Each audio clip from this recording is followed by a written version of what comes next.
Great green ogres, wise wizards, and one long dog. Great characters live forever, but great actors might not be able to stick around to give them life. Here are a few roles that had to be recast for unfortunate reasons. Jim Varney is probably best remembered for the role of Ernest P. Worrell, a country bumpkin who often found himself in unusual situations. While the Ernest movies vary in quality, the character has remained popular. Varney also played another lovable character in a famous franchise, providing the voice of the friendly Slinky Dog in both Toy Story and Toy Story 2. I knew you were right all along, Woody. Never doubted you for a second. Shortly after the release of the second Toy Story, Varney passed away due to lung cancer at the age of 50. 10 years later, when it came time to produce 2010's Toy Story 3, actor Clarke was cast in the role of Slinky Dog and provided the signature southern accent for the toy dachshund. Clarke was chosen to replace Varney for some Toy Story shorts and Toy Story 4 as well, a job he found hard considering he had been friends with Varney for many years.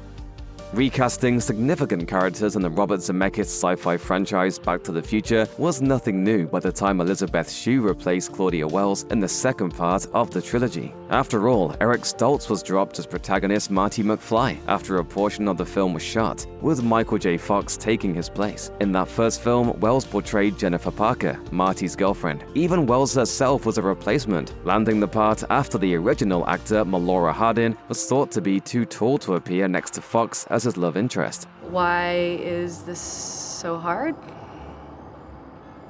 That's what she said. Jennifer was a minor role in the 1985 film, but took on a greater part in the 1989 sequel, which saw a number of casting changes, with Jeffrey Wiseman replacing Crispin Glover as George McFly as well. Shue replaced Wells in Back to the Future Part 2 for a pretty significant reason. Her mother, who also acted as her agent, had cancer, and Wells found it too difficult to continue filming while she was so ill. Wells told HuffPost, "My mother had 4th-stage lymphoma. I had so much happening personally that deep down, I never considered reprising my role, and deep in my soul, I knew this was the right choice for me."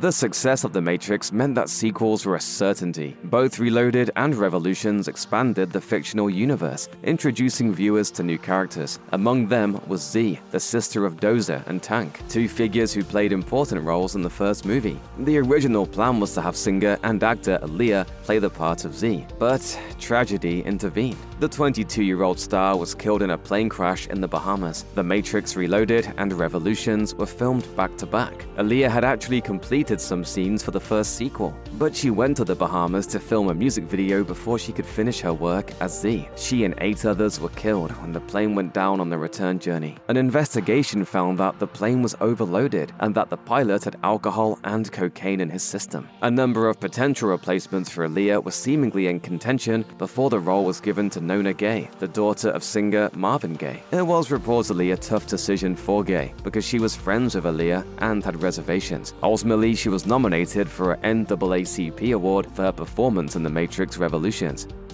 The Oracle is a significant figure in the Matrix lore. In the first film, she's held in high esteem by Morpheus, who visits her with Neo in the hope of proving that he's actually the one. I'm not the one. Sorry, kid. Gloria Foster played the mysterious but friendly character in the original 1999 movie, revealing prophecies that proved pivotal in guiding the actions of many of the protagonists. Foster reprised her role in the 2003 sequel, The Matrix Reloaded, again providing advice and guidance to Neo. However, despite Revolutions being filmed soon after, Foster wasn't able to reprise her role, as she had passed from complications from diabetes on September 29, 2001, at the age of 67. The role went to Mary Alice, and the in-universe explanation was that the character had to discard her original avatar following an attack. Alice, a Tony and an Emmy winner herself, died in 2022 at the age of 85. Sin City: A Dame to Kill For is a 2014 sequel to the 2005 film, Sin City. Like its predecessor, it was written by Frank Miller, who again co-directed it with Robert Rodriguez. Several actors reprised their roles from the original film, including Jessica Alba, Mickey Rourke, Rosario Dawson, and Bruce Willis. The ensemble cast also saw Christopher Lloyd, Josh Brolin, Ava Green, and Joseph Gordon-Levitt join as new characters. One figure from Sin City that also returned but was recast is Manute, who was originally portrayed by Michael Clarke Duncan. The reason behind this change was simple. Duncan had died before production began. Best known for his work in films like The Green Mile and Armageddon, Duncan had a heart attack on July 13, 2012. His condition seemingly improved, but he remained in the hospital until September 3, 2012, when he died from respiratory failure at the age of just 54. For the Sin City sequel, he was replaced by Dennis Haysbert, who was known for playing President David Palmer in 24 and God in Lucifer, among other roles.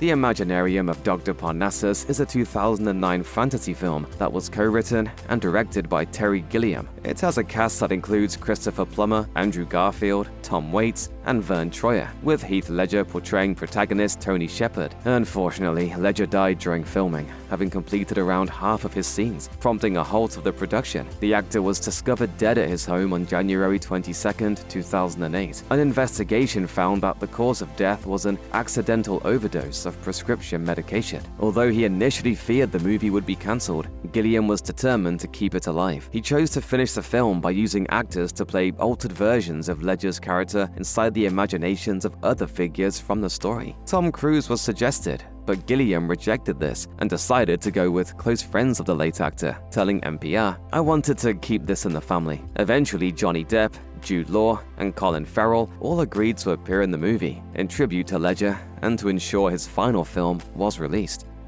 Shrek cemented DreamWorks as a force in the world of animation and proved that animated films could appeal to the entire family. The movie was so successful that it spawned an entire franchise. What might be hard to imagine for fans, though, is that the ogre could have sounded completely different. I live in a swamp. I put up signs. I'm a terrifying ogre! That's because comedian Chris Farley was originally offered the role. He had recorded almost all of his lines for Shrek before he tragically died of an accidental overdose. People see me and they go, "Ah! Help! A big, stupid, stinky, smelly, ugly ogre!" Producer Jeffrey Katzenberg was forced to replace Farley, and Mike Myers was given the role. The change in cast also led to changes in the script, with Myers wanting to avoid stepping on the toes of what Farley had done, creating a more grumpy and standoffish version of the ogre. Myers caused more headaches when he insisted that Shrek should have a Scottish accent. It cost some $4 million to make the necessary changes, but it was a smart move in the end, with even Steven Spielberg admitting that Myers was right. As Myers told The National, "He sent me a lovely letter," Steven Spielberg, saying, "You're so right, it's way better as Scottish. Thank you so much." Myers also explained why he wanted to make Shrek Scottish, saying, "I always thought that ogres were working people. Growing up as a working person, Scottish people are near and dear to me. I have relatives in Scotland and they're working people."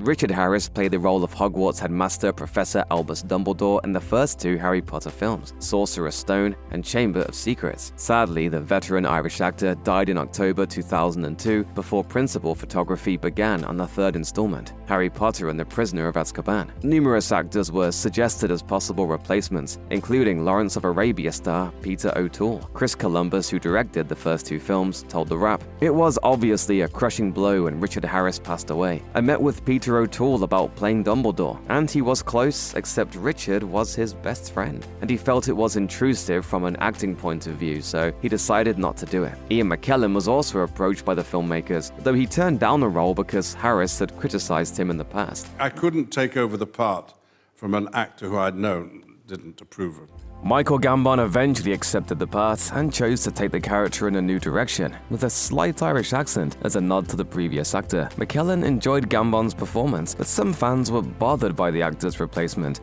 as they felt Gambon's portrayal of Dumbledore wasn't as close as the character from the books.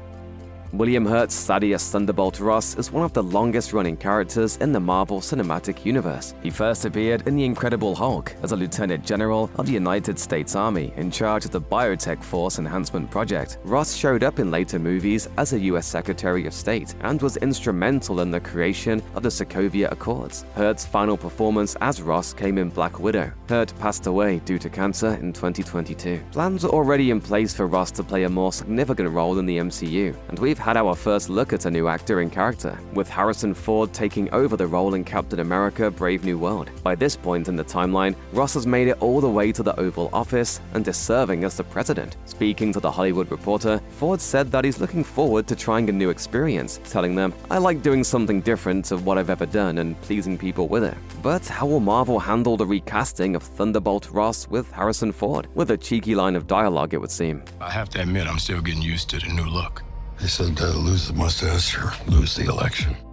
It's an all-time Hollywood classic, but the production of The Wizard of Oz was nightmarish for almost everyone involved. Among endless script revisions, director changes, cruel working conditions, and multiple serious injuries, there was also a potentially life-threatening issue that led to Buddy Ebsen having to leave the production. Ebsen was due to play the Scarecrow in the film, but Ray Bolger swapped roles with him, leading to Ebsen instead taking on the part of the Tin Man. But it wasn't meant to be. He was replaced in the role by Jack Haley after he had to withdraw due to illness caused by the silver makeup he had to wear. It turned out that the makeup contained toxic aluminium dust that led to some serious respiratory issues. His daughter, Kiki Ebsen, later told Fox, "It coated the inside of his lungs like paint. He could not get oxygen to his blood, but he didn't know this was happening. He just knew that he was cramping up on set and during shooting. When the actor woke up one night in so much pain that he thought he was dying, he was rushed to the hospital and spent 2 weeks on oxygen. It was a further 6 weeks before he was declared fit again." By this point, producers had already replaced him with Haley. It was a blow for Ebsen, though he went on to find fame as Jed Clampett in the Beverly Hillbillies and as the title character in Barnaby Jones.